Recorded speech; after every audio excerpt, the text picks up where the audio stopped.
Women's roles, women's rights, and women's identities in our culture are constantly shifting. This is Unsettled, Womanhood, a podcast from Iowa Public Radio dedicated to conversations about different aspects of womanhood.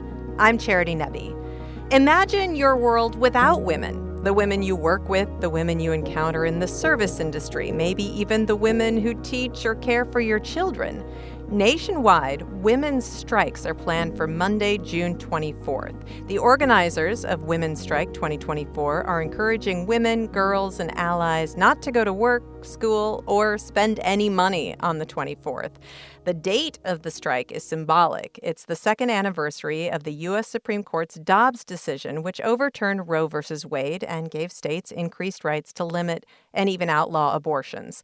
The women's strike is also about the roles of women in our economy and society. Later in the hour, I'll talk with two sociologists about those roles. Jessica Calarco, author of Holding It All Together, How Women Became America's Safety Net, and University of Iowa sociologist Mary Noonan. But first, let's find out what's behind the proposed strikes. Rachel O'Leary-Carmona is executive director of Women's March and Women's March Network. Hello, Rachel. Hello. Thank you for having me. Well, thank you so much for being here. Tracy Jones is also here. She is organizing the Iowa Women's Strike. Hello, Tracy. Hello. Thank you for letting me talk today. Absolutely. And Rachel, first tell me where this idea started. I think this idea started on TikTok with the women's strike organizers and Women's March. Our digital team woke up one day and we had about 65 to 70 strikes on our map. And we went ahead and published them because we believe that the movement is stronger with all of us moving multiple tactics and doing everything that we can towards the same goal. So this really is a grassroots movement. There was a major strike, a women's strike in Iceland last year in October. And Iceland is considered to be the most gender equal country in the world. But they held a women's strike because there still is a gap in pay in Iceland. Do you think that was part of the inspiration, watching that play out? I mean, I've watched, and anybody who hasn't gone and watched the TikToks, you could probably find them also shared on Instagram. Just look for Women's Strike 2024. I mean, I've watched them and I think that there are myriad, reasons for it. I think it's hard to pinpoint one thing that they're naming. And I think it's young people are facing fewer rights than, women my age had even.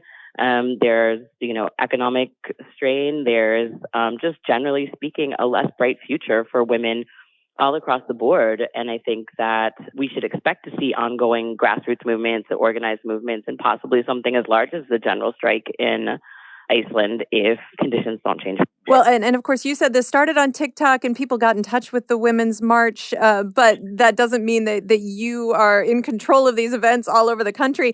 Tracy, you are an organizer here in Iowa. Where did you encounter the idea of the women's strike?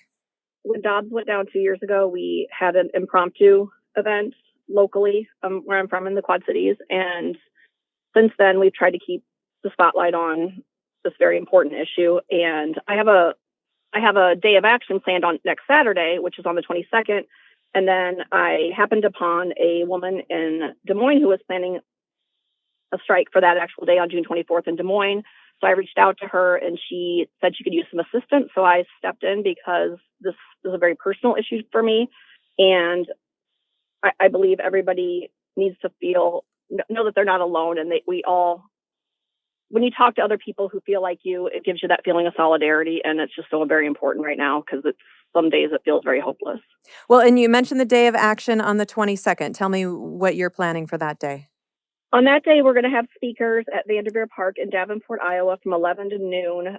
We have a special guest speaker coming in from Illinois, Kelly Cassidy. She's a former legislative director for the National Organization of Women, as well as an Illinois state representative. So she will be there to speak, and we will have some other candidates who will be speaking as well. And also my brother, Greg Johnson, who's an Illinois state representative, District 72 representative, and a women's rights activist will be speaking as well. And then on Monday, on the 24th, what do you have planned for that day? So on Monday, the 24th, so I kind of ran with the plans that the other organizer has. Her name is Hope Quist, and she is from California, but has recently moved, I believe, back to Iowa. So she has got the Capitol West Pavilion or West Side reserved from 10 until 6. So we will be having face painting, sign making. Planned Parenthood has also given me signs to use. I believe Planned Parenthood will also be there and have a presence there. We will have a formal speaking arrangement at noon, and we'll have Christina Bohannon there and several other candidates in Iowa. My brother and I will be giving a joint speech about our mother, and we're going to have marches around the Capitol at 11, 2, and 5. And you mentioned speaking about your mother, and you mentioned that this is a really personal issue for you. Can you tell me why it's so personal for you? Yes, back in 2021, my brother started a campaign to be a representative over in Illinois. In the course of helping him, I got involved with a lady who was planning an October 2021 women's rights rally at Schwiebert Park, which is in Rock Island, right across the river from Iowa. And so I started coordinating with her because I work for my union, so I'm involved in politics quite a bit. So I asked her if my brother could speak, and when I asked my brother if he would do it, he was a little uncomfortable, but I felt that was important because my brother and I, we lost our mom because she could not get an abortion in July of 1973, so 6 months before Roe went down. She left behind 3 small children. My brother was 8. I was 15 months. My older sister was 11. We were all separated. Well, I shouldn't say that. My brother and I have the same father, so we went to live with our dad. My sister went to live with hers, and we had very limited contact with her. So as a result of planning this rally, I asked my brother that the 3 of us get together and discuss the events that happened in the 70s, because we were really never allowed to speak about it.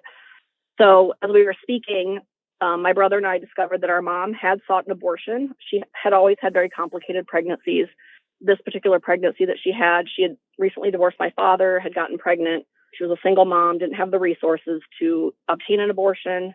She was also slightly hindered by her upbringing because she was raised in a very conservative household. So I'm sure she wasn't she probably never desired to have an abortion, but as the pregnancy progressed and she knew she needed one, she already has 3 children that are depending on her. She finally saved up enough money to go to New York. And by the time she got there, she was too far along, and she came home and died a couple weeks later because she could not get this medically necessary abortion. So I just think it's not something I thought a lot about until this conversation with my sister. And I just feel it's critically important for every family in the United States to understand that they are one life-threatening pregnancy from changing the whole direction of their future generations. I've never had an abortion, but it's impacted my entire life. And it's not just a women's issue, it's a whole family issue. And every family needs to understand the risk that they're putting their future generations in. The anniversary event, the 24th, the second anniversary of the U.S. Supreme Court's Dobbs decision, obviously is a very important part of this movement and the message that you're hoping to send, Tracy. This is also about women in the economy and the fact that U.S. women typically earn 82 cents to every dollar that men earn. We still have this pay gap. We still have many gaps in our society. What are you hoping to accomplish with this event in Iowa, Tracy? Ultimately, I want people to understand that they're not alone. So many people feel this way, especially in Iowa. We have so many very red counties. I've spoken to people and they feel like they're the only one who feels this way, when in fact their neighbors feel this way. And we need to understand our power. We cannot keep letting extreme legislators and politicians get away with things. And we need to.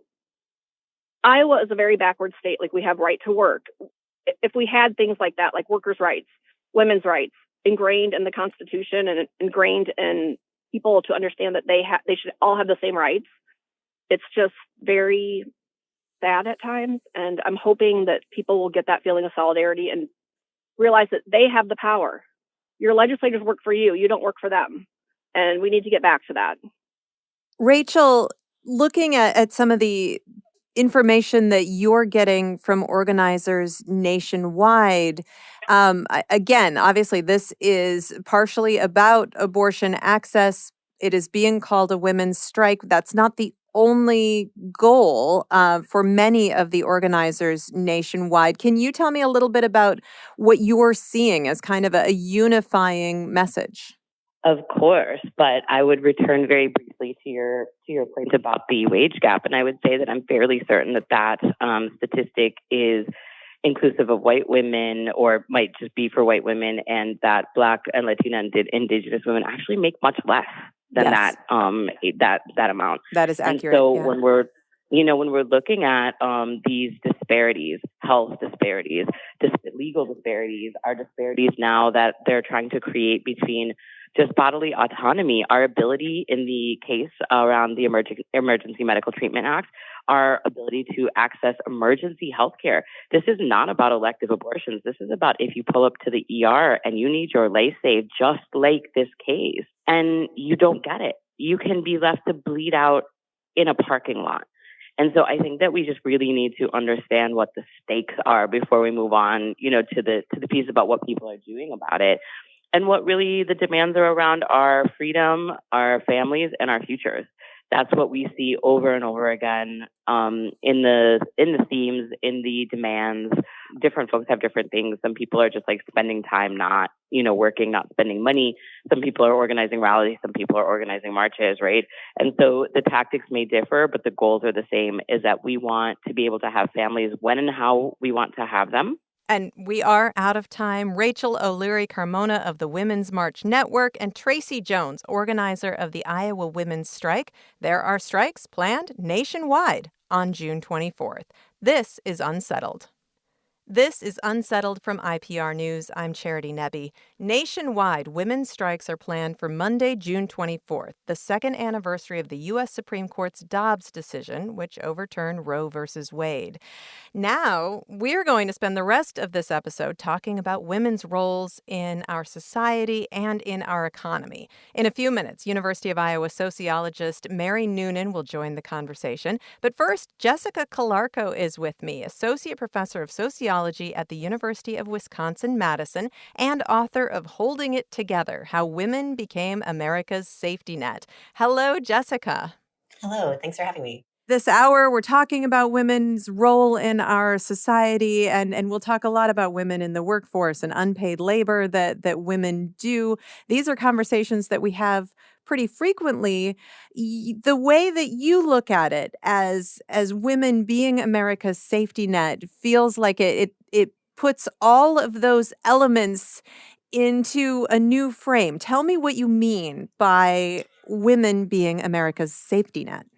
Sure. And we can even connect this back to the conversation we were having before break about this idea of reproductive rights, in the sense that I talk about in the book how trapping women in motherhood, forcing them to have children at the wrong times for them, or in moments of their lives that are not ideal, makes them easier to exploit. And essentially, this has to do with the fact that other countries use social safety nets to help people manage risk, to protect people from poverty, to give them a leg up in reaching economic opportunities, and give them the time and energy to take care of their families and their communities.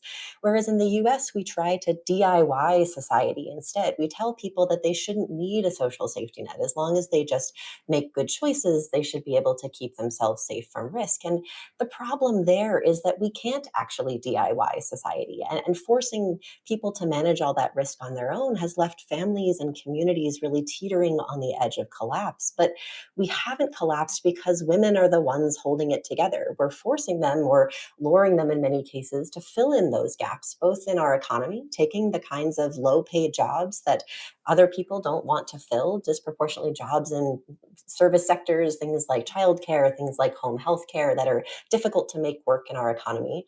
And then also disproportionately filling in the gaps in our safety net, filling in the gaps in our childcare systems, our elder care systems, our healthcare systems, to be the default caregivers and to do the unpaid care work for their families and communities. So women are essentially being exploited intentionally to try to fill in these gaps, to make it seem as though we can get by without the kind of social safety net that many of our peer nations take for granted. Well, and you say intentionally. I want to dig into that a little bit as well, because I mean, a lot of what you're saying about women as caregivers and filling these needs, that's very traditional traditional. We see that culturally going back a long way in the United States and many other countries as well. But you also point out that there have been these moments where policy has either changed or had the opportunity to change, and some nations have gone one way where the United States has gone another. So let's go back in time. I mean, the social safety net that so many of us still depend on, for example, Social Security,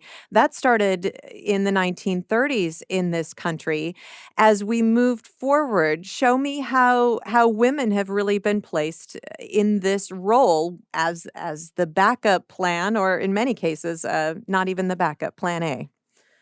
Yeah, so this DIY model that I talk about really does date back to the 1930s. At the time, Franklin Roosevelt was putting in place a number of policies like Social Security, like a welfare system, to support low-income families with children in the wake of the Great Depression, and trying to provide that kind of social safety net that was necessary at the time.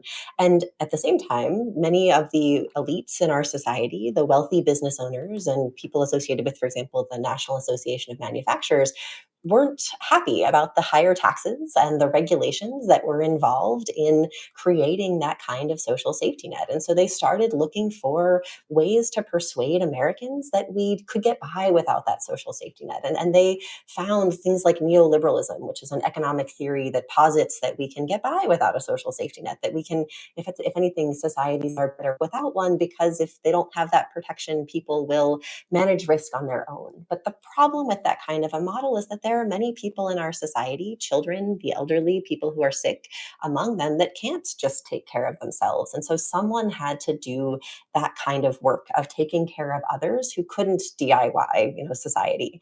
And so that work that laid the groundwork for the kinds of, sexist messaging that we often associate as being traditional. But really, I mean, during World War II, we had large numbers of women joining the workforce. But the minute we didn't need them anymore, we pushed them back home, in part by creating the rhetoric of the 1950s and early 1960s in terms of the sort of June Cleaver, women at home, men in the workforce kind of a messaging that really created this perception that that is the way that it always had been and the way that it always should be, and really helped to um, lay the groundwork for the kind of reliance on women that we still see in our economy and in our political system today, and really set us on a different track than what many other countries pursued, both in the early parts of the 20th century and certainly following World War II, when many other countries put in place things like universal paid family leave, universal affordable childcare, universal health care, to make it more possible and more equitable for women to participate in the economy. World War II is such a turning point in so many ways, and women entered the workforce in World War II in unprecedented amounts, unprecedented numbers, because they were necessary. With the men being drafted and sent to war, women had to do the jobs on the home front. And the government, in encouraging women to take up this work, they did have a realization that one of the keys was childcare, right?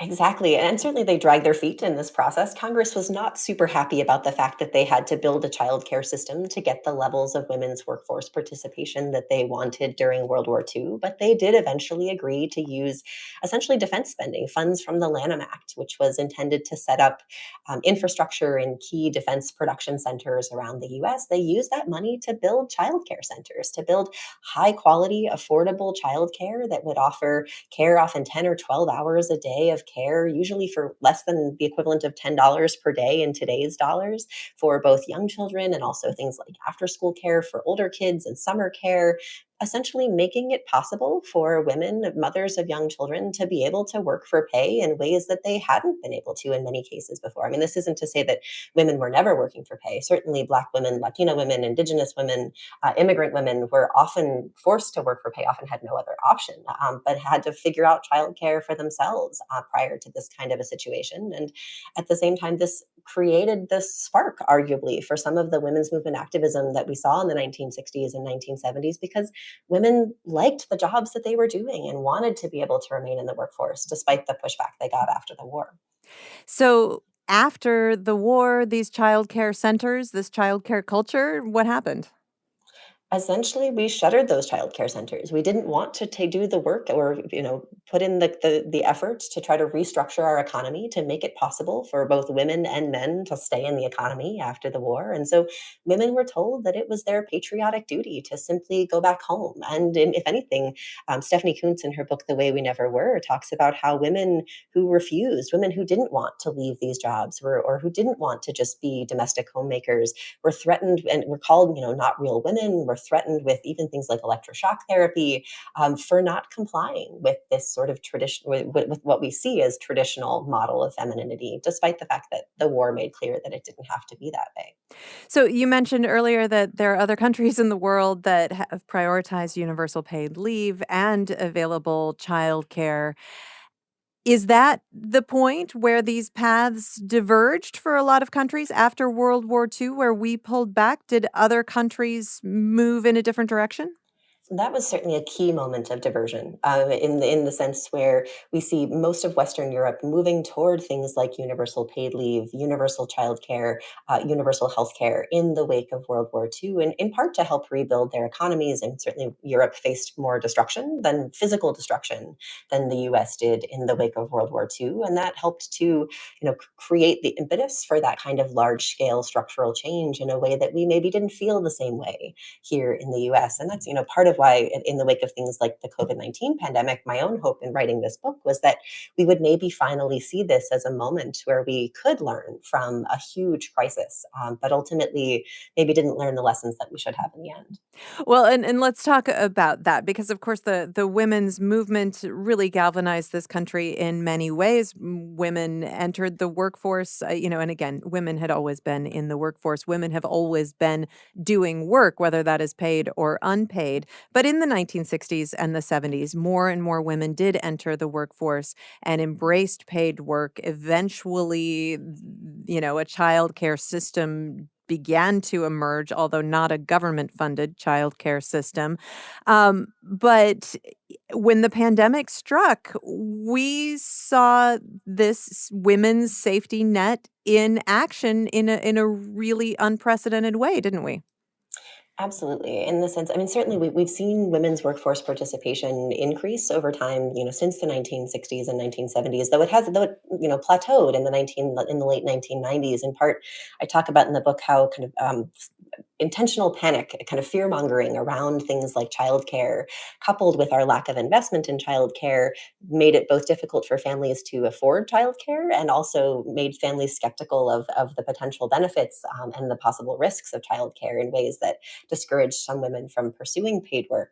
But certainly during the pandemic, whether mothers were already home full time with their children or whether they were also trying to work for pay, this was a moment where many of the families that my team and I interviewed and surveyed for our research, that work just disproportionately fell to women. Many of the couples that we talked to, couples never even discussed who would be the one to take care of children when schools and child care centers closed. That work just fell to women who were expected oftentimes not only to care for kids, but also to make sure that grandma got her medication or make sure that elderly neighbors were taken care of and that they had groceries delivered, or helping to take over the labor of colleagues who got sick with COVID and needed someone to cover their shifts or cover their responsibilities while they were out. And so women were being pulled in so many different directions. And this was a moment during the pandemic when, kind of, especially the early stages, where women were also being pushed out of the workforce in large numbers, given the way that the layoffs that happened in those moments disproportionately affected women, particularly Black and Latino women,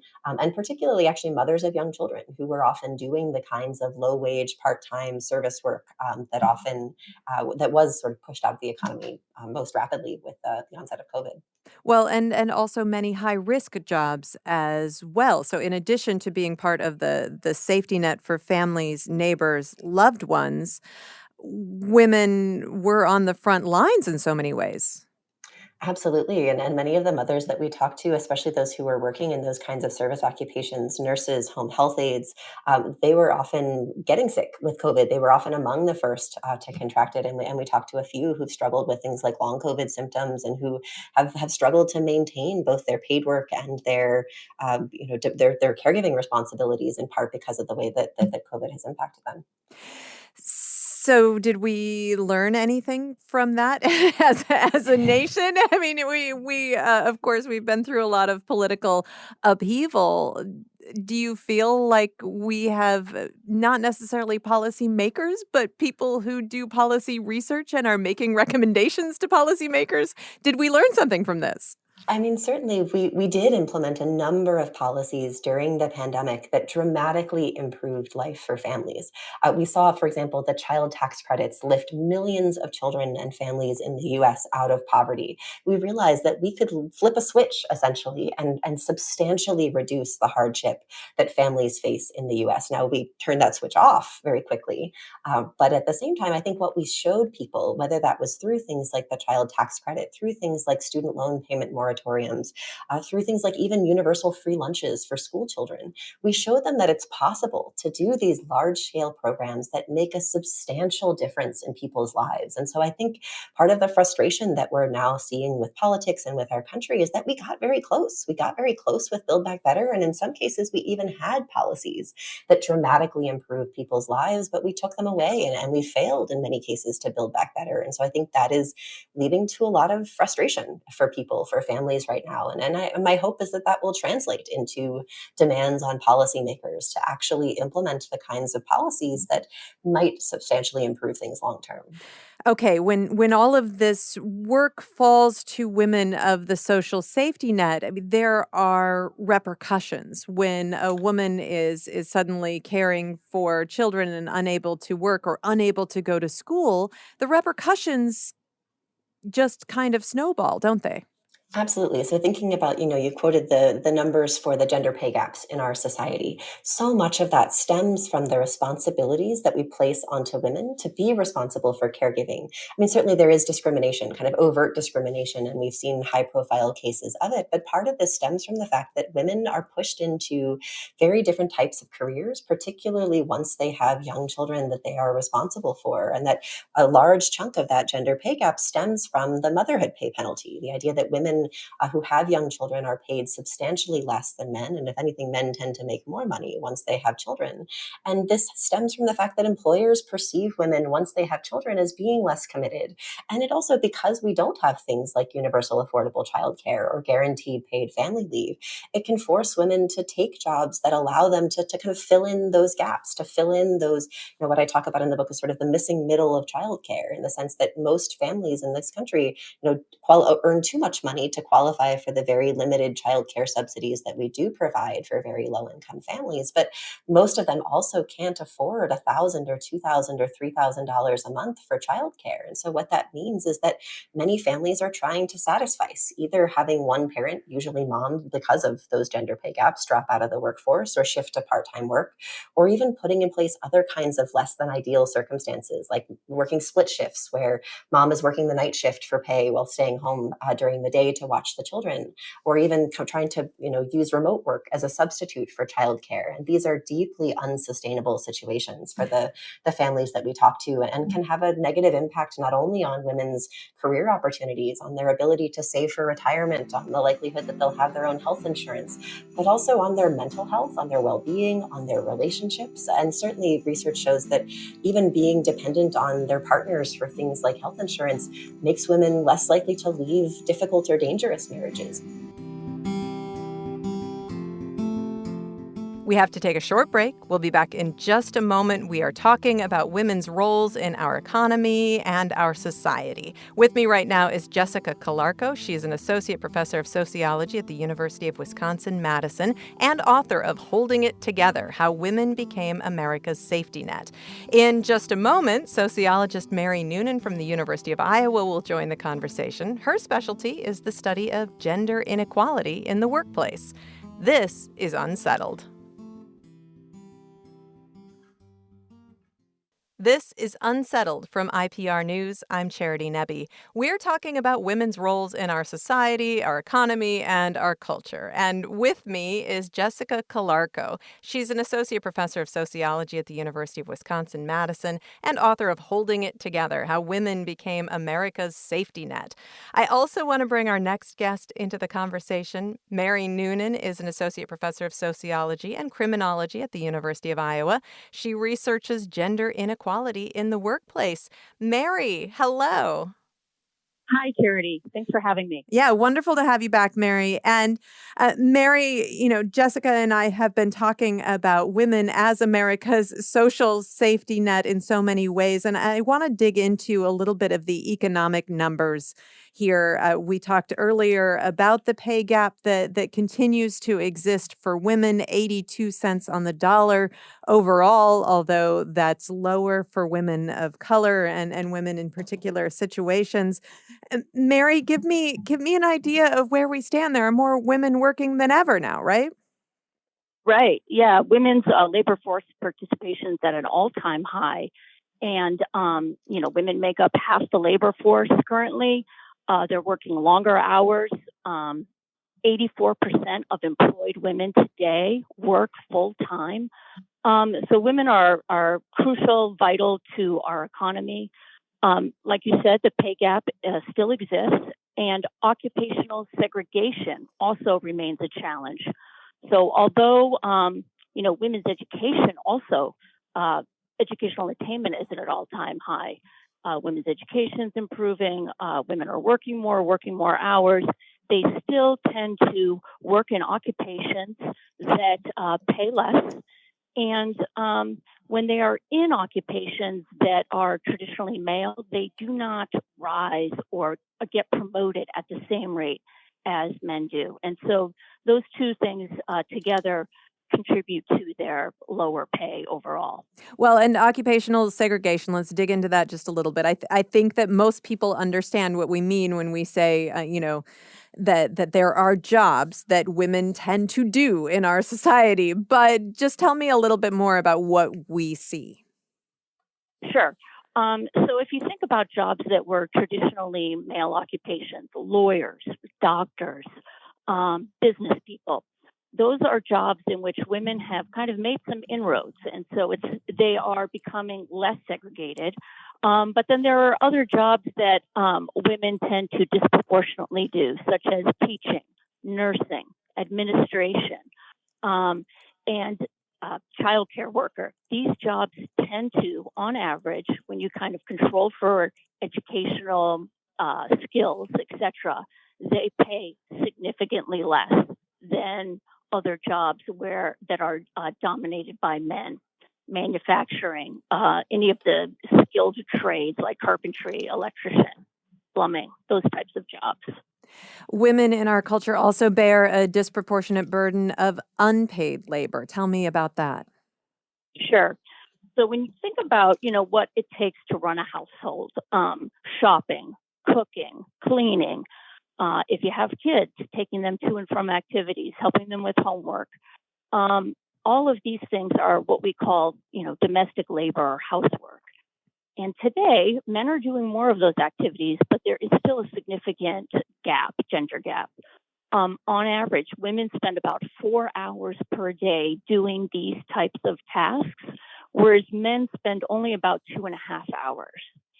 And so if you think about, all those different chores, things that need to be done to make the household run efficiently, if women are doing significantly more, almost twice as much as men, those things likely will impact their, success in the workplace if they choose to work.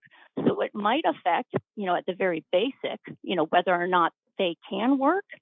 And it also might affect the types of jobs that they feel they can perform. A job that requires a lot of travel or overtime work might not be something that they feel they can, accomplish. And, in this way, we can think of housework as impacting the workplace success of women who are the ones who are disproportionately, doing it. Where does Iowa rank when we look at women in the workforce and also at gender pay gap? We are not doing that great. We have according to the Institute for Women's Policy Research, they have given us a C+. So there is room for improvement. We rank 22nd out of 50 states. With respect to participation, so actually, whether you choose to work or not, we rank pretty high. We're 11th. 63% of women over the age of 16 are in the labor force in Iowa. When it gets to, however, whether a woman is in a managerial or professional occupation, and those are the occupations that pay well, that's where we could show some improvement. Currently, we are ranked 21st as far as the percent of women who hold those positions. About less than half of women in Iowa have those types of jobs. More men do than women. And when it comes to the pay gap, we fall to about 26th. We are in Iowa, women make about 76 cents on the dollar compared to men. So again, it's not the educational attainment, and it's not the actual decision to work or not. On those two things, we rank very high, but it's the actual pay women receive and the types of jobs that they are working in, the ones that pay well, where we could show some improvement. I'm talking with Mary Noonan, Associate Professor of Sociology at the University of Iowa. She researches gender inequality in the workforce. And also with us, Jessica Calarco, who is the author of Holding It Together, How Women Became America's Safety Net. And I do want to have an opportunity for the two of you to have an opportunity to interact, because so much of your research does dovetail. And Mary, I'll let you start here, but Jessica, I want to hear your thoughts on this. Mary, we have talked in the past about how we do see a penalty that applies to men as well, but it's a penalty that applies to a worker who chooses to try to balance caregiving for children with their work. So you have done research on graduates of the law school at the University of Michigan and found that over time, although these workers, whether they're male or female, start at about the same level, over time, men do continue to get ahead. But you also see that if a man chooses to take on a caregiving role and maybe work part-time or something like that, he also experiences this penalty. So, I mean, Mary, we see a real penalty for taking care of our children when it comes to getting ahead at work, right? Right. And I think this is something that, Jessica and I are, very interested in studying. Like Jessica mentioned earlier, the wage gap between men and women currently is almost entirely what we call a motherhood gap. And like you said, research shows that when men also take care of children, do housework, they also experience a penalty. So it's kind of gender neutral in a sense. The difference is men don't do it in large numbers. When they do, they experience this penalty, which we could talk about whether we think that's a problem. But in large part, the reason women are earning less than men is because motherhood is a huge obstacle to success in the workplace. A lot of it has to do with unaffordable childcare, the quality and availability of affordable childcare. It also has to do with the fact that in the United States, we do not have paid family leave. And in some other countries in Europe, they have found that when family leave is directed specifically towards men, so kind of use it or lose it, that men will actually use it, and that this might encourage more gender equality at the family level or at the couple level.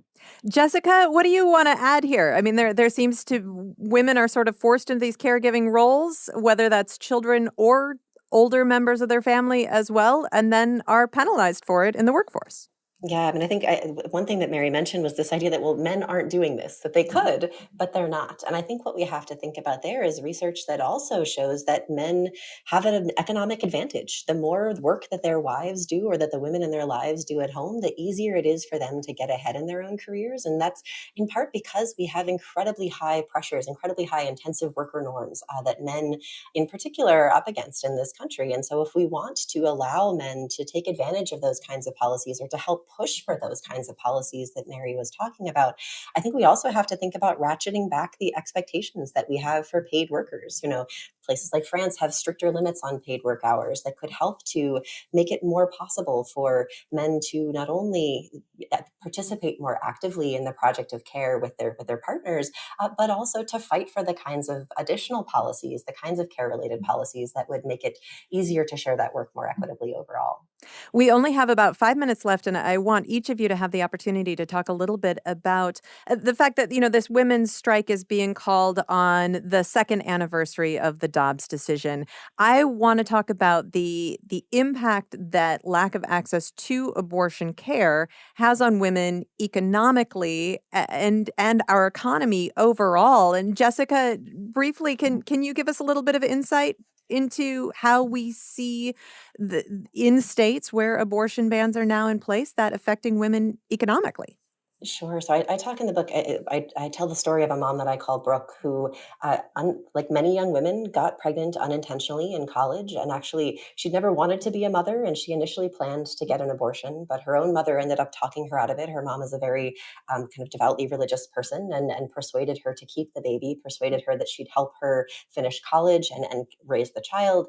But ultimately, when the baby was born, they figured out that they couldn't afford both childcare and college. And so Brooke not only ended up dropping out of college, but also ended up on welfare, ended up moving herself and her child into a shelter because that was the best way to get to a higher position on the wait list for affordable housing, and actually ended up taking a job in childcare herself because that was the work requirements that came with childcare, with welfare, and also the best job that was available to her as a mom of a young kid herself. And so this is, I think, an unfortunately telling example for me of how this lack of or attacks on reproductive freedom can push women into precarious and low wage work and make it difficult. She was, in that job in childcare, even when she got promoted to assistant director, was only making $25,000 a year. And so this is, an easy path to precarity and a way to force women into doing those kinds of jobs that are deeply devalued in our society, but that someone has to fill. And that's a great example on an individual level. And Mary, we see that happening frequently. That story is an example of something that happens to a lot of women, right? Absolutely. Research shows that in states with more strict abortion regulations, women are less likely to graduate from school, they're less likely to work, and they're more likely to take time off from work. Secondly, and I think this is pretty interesting, women bargaining power is likely to be undermined in the sense that, say, a woman was offered a job in a state with very strict abortion regulations like Texas or Indiana. She may not be interested in sacrificing her access to a full range of reproductive health care to follow what might otherwise be a really good job for her. And so in this way, women's decision-making ability is going to be constricted. We only have now about a minute and a half left, and Jessica, I'm going to give you probably the final word here because you have looked at the impact of women as America's social safety net across many states. There are states who are doing things to make changes. Are there policies that you see being put in place in some places that are actually moving this forward, giving women more opportunity in the workplace and more power in our economy and our culture? Certainly, I think there's states that have been putting in place things like guaranteed, paid family leave, even things like raising the minimum wage. We know that women do almost 70% of the lowest wage jobs in our economy.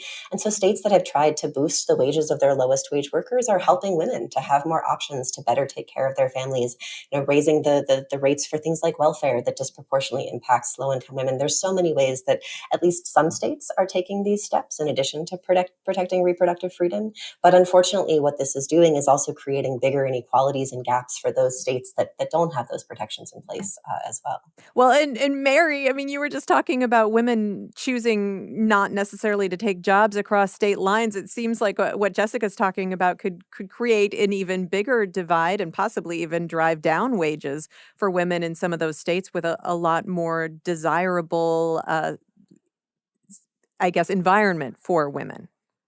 Yeah, it'll be interesting to see how kind of it plays out, the supply and demand back and forth in states that, like you said, are more attractive. So that would be kind of interesting to follow these migration patterns almost across state lines to see whether or not women are more likely to move or take job opportunities in states that are more attractive. But overall, I would just kind of hammer home the idea that stricter abortion regulations hurt women pocketbook and in turn hurt women's families and, state and national economies. Well, and when women are parenting, maybe solo in difficult economic circumstances, that affects the next generation as well, doesn't it, Mary? I mean, that trickles down. The next generation is going to have bigger challenges, regardless of their gender. Absolutely. Women today are either sole or, shared breadwinners in many, many, many families, the majority of families. And so if we hurt women's earnings, we hurt families' earnings. And like you said, that impacts opportunities that they can provide for their kids. Mary Noonan, thank you so much. Thank you. Mary Noonan is an associate professor of sociology and criminology at the University of Iowa. Jessica Calarco, thank you. Thank you so much for having me. Jessica Calarco is Associate Professor of Sociology at the University of Wisconsin-Madison and author of Holding It Together, How Women Became America's Safety Net. We've been talking about women in our economy and culture, and this conversation was sparked by the fact that there are women's strikes planned nationwide for Monday, June 24th, the second anniversary of the U.S. Supreme Court's Dobbs decision overturning Roe v. Wade. Unsettled is a production of IPR News. Our producers are Caitlin Troutman, Maddie Willis, Danny Gear, and Samantha McIntosh. Our executive producer is Katherine Perkins. We get digital support from Matt Sierran and Natalie Dunlap, and technical support from the IPR Broadcast Operations team.